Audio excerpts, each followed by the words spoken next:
So in this video, I'm going to focus on the Open Web Applications Project System, or OWASP, as many people might be familiar with. So yes, let's dive into it. So what is the OWASP? Well, the OWASP is another type of framework that helps different organizations to mitigate risk, because the whole objective of this is to reduce risk, how to protect people's data and to reduce different cyber risk or cyber attacks. So the first one is to minimize attack surfaces. And this is basically searching through your systems, your network, to find vulnerabilities and how to reduce those vulnerabilities or to patch them. Did you know that 90% of cyber attacks on websites occur on WordPress created websites? Yes, because even though WordPress is a powerful tool to create beautiful and responsive websites, it also lacks the security that is needed to protect people's credit card information when it's passing from one point to the other throughout your website. Not gonna get into more details, but yes. So this is very important. I've seen a lot of people on social media and they focus so much on how beautiful their websites look. Community managers, web designers, and so forth, they focus on how beautiful a website should look to attract customers. And the more you start understanding the cyber risk that exists, the more the beauty of a website doesn't matter. Let me tell you why. So the website can be beautiful, but if it's not secure, then it really doesn't make sense for you to shop on that particular website. Because at the end of the day, you're going to be a victim of a cyber attack or a cyber crime, or they're going to steal your credit card information, or something bad is going to happen. So that's why it's very important to minimize the attack surface. For example, in order for many websites to be attractive and to be responsive, they have to use a lot of plugins. Believe it or not, plugins are like broken windows in a home that thieves can use to enter your home and steal your assets. Yes. So if you have like too many plugins on your websites or on your web applications, then you're more likely to experience a cyber attack. So this is very important. Make sure that you're reducing the attack surface. Simplicity is key when it comes to cybersecurity, to be honest. It's not about how extravagant your website looks, it's about how secure it is.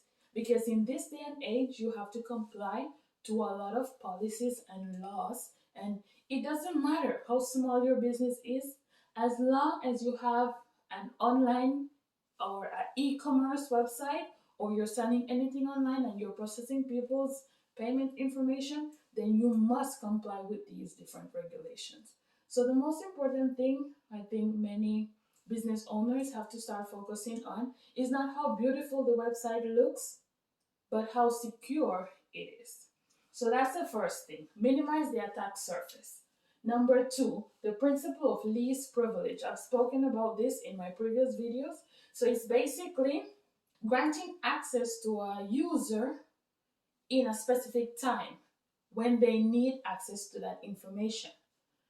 The moment they no longer need access to the information to complete a task, their access should be removed, or it should be limited. So this is what the principle of least privilege try to tell us. Limit the access to data per users, and just making sure that they have access to the data that they need to complete a specific task in their job, and that's it. Number three is defense in depth. And here I'm going to use the example of a castle. You see, in the past, when kings used to protect their castle, where there were like different layers of security. So at the base, you probably had a few guards with their shield to protect from, let's say, those who were like, sending arrows towards the castle. They had their shield to protect.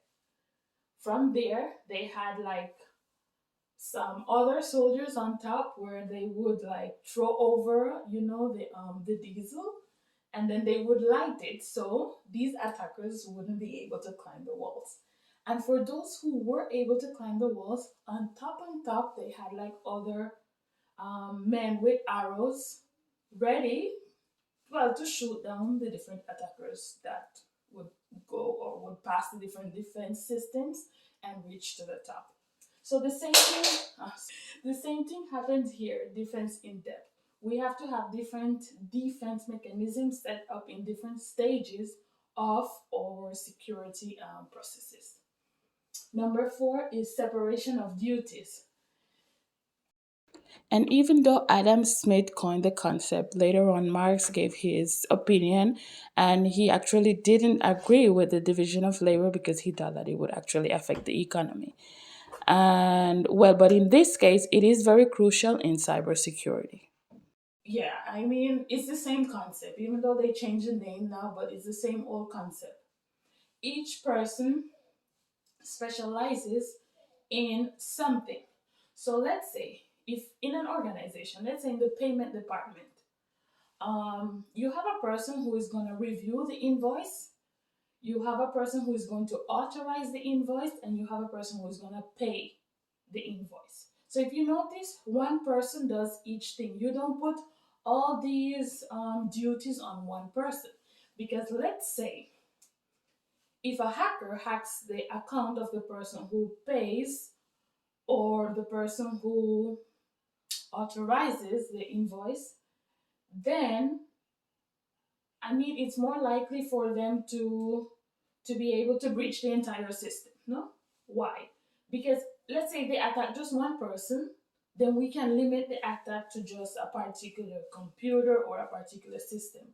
But if one person is doing all of that, then it's potentially dangerous and could cause serious security problems. So I don't know if my example was clear enough, but you get the idea. So it's very important to separate who does what to actually limit the attack surface as well. And yeah, to make sure that we're complying with different cybersecurity compliances. Number five, keep security simple. I mean, this one speaks for itself. Security is simplicity. The simpler your security system is, it's easier to control. But the more complex it is, it's like, okay, something happens. Where do we look? You take time looking. And even though we have tools like Linux and other CM tools, but I mean, the more complex, because in most cases, we're talking about millions, trillions of data. So just imagine in case of an incident going through all of that data, even though you have the tools, it's still going to take time. So I think it's very important to just keep things simple in order to comply with these compliance, comply with the compliance, and to make sure that your system is fortified. The last one, or number six, is fix security issues correctly. You need to patch different vulnerabilities. So the moment you detect a vulnerability, you need to get it fixed. Make sure that your network, your systems are patched correctly. I don't know if you guys are familiar, but if not, I'm going to share it with you. There are a lot of articles that comes out every day talking about different vulnerabilities that they detect in systems. And the company jumps on the opportunity like right away to fix these vulnerabilities. They also have different programs where they're like bounty hunting, but like for systems or application.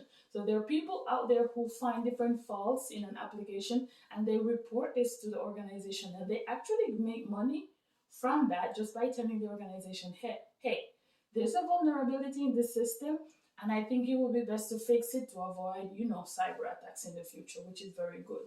So making sure that you're patching systems accordingly is very important to establishing trust with your customers, and also to make sure that they know that you're putting their best interests at heart, you're trying to protect their information. So this is just a quick view of the OWASP framework. And before I leave, I would like to explain a little bit about this product for those who have a website and don't know how to protect their website. I partnered with Sectigo, and one of their products is the Site Lock software, where this software will scan your website to find different vulnerabilities and they patch it. So this is like 24/7. They're always scanning your website, they're always patching for any vulnerabilities, and they protect. So it's like a firewall there, yes, to protect your customers' data. Because remember, if something happens to people's information on your website, you're going to be held accountable. And let me tell you, the fines for not complying with these regulations are very expensive. So they'll probably cost you more than you expect. And I know a lot of people might say, well, I'm just a small business. I don't have to comply with it. Huh? Hello? The GDPR, once you're charging, you don't know where your customers may come from. So let's say a person in Europe shops on your website, you are obliged to actually protect their data.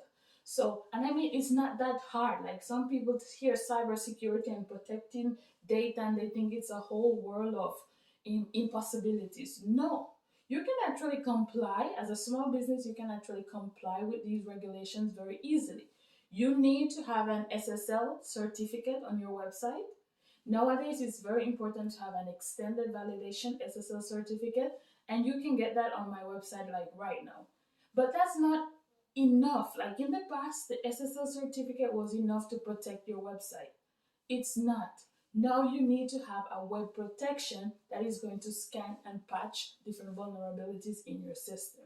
So this is where the site lock protection comes in, which you can also find on my website if you need to. So it's not something out of this world, and it's not only for large organizations. It's there, and it's very accessible also for small businesses. So it's better to prevent than to cure, as they say in my Jamaican dialect. Better to prevent than to cure. So, well, I hope you guys enjoyed this video, and I'll see you on the next one. Peace and out.